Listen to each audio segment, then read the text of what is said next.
Hey, I'm Kyle with Midcentury Modern Edition. In the previous video, Renee shared the concepts that we started with for our house edition, and she showed what the architect came up with as the final design. And in this video, I'm just going to talk through the timeline that we went through as we worked with the architect. So I just thought if maybe you're somebody that's going to try to do something similar to this, just to kind of get an idea of the process. Of course, every project is going to be unique, but this is kind of the timeline that it took for us to get this done. So it was 2021 when we just kind of first started exploring and seeing, um, what was out there, who the architects might be, that sort of thing.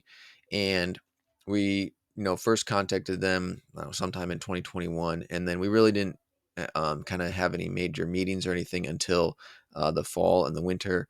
And that was just kind of us getting to know them getting to know us about our project. And then by December, we received um, our first like actual proposal from them of what it would cost and like the timeline that they thought it was going to take and those sorts of things. So that was December, and then in 2022 is really the actual design process. So we signed a proposal and paid the first invoice in January 2021, and so they had the project broken up with four different invoices based on their how much of the project they had gotten done.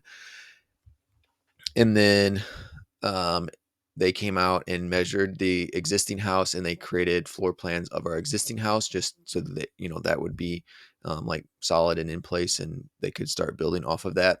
And then throughout this rest of the spring and the summer, we met with them multiple times for design and concept meetings, just so we could get on the same page and they could show us what they were thinking.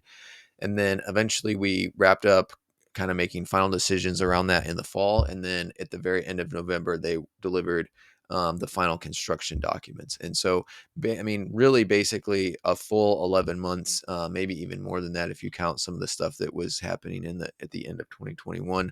But yeah, that was our process. In our case, we were working with an architect, and then we passed off those plans to a builder. So some places you'll have the builder will also be the architect, and then it'll be all in one shop. In our case, we had a separate architect, and then we passed the plans over to a builder. So that was kind of just the timeline and the process that we went through and how it happened with us. And so future videos will get more into the process of how we transitioned and moved things over to the builder. And then of course, once we got to the builder, then we had to have budget talks, and that led to some changes in the design. And so some of that stuff got kicked back to the architect, and things like that. But overall, that's the process that we went through. And basically 12 months for the architecture phase.